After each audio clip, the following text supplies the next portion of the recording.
যা যা যা ঢোক ঢোক।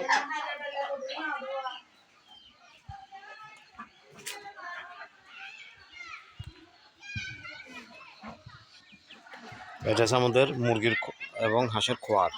এখানে মুরগি কম থাকে, হাঁসটা থাকে বেশি। আবার হাঁসের খোয়ার এই যে আপনাদেরকে দেখে, আমাদের হাঁসের জন্য আলাদা আবার রুম করা হয়েছে।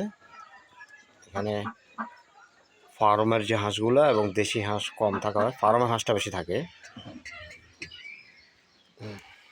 দেশি মুরগিগুলোর জন্য। এই যে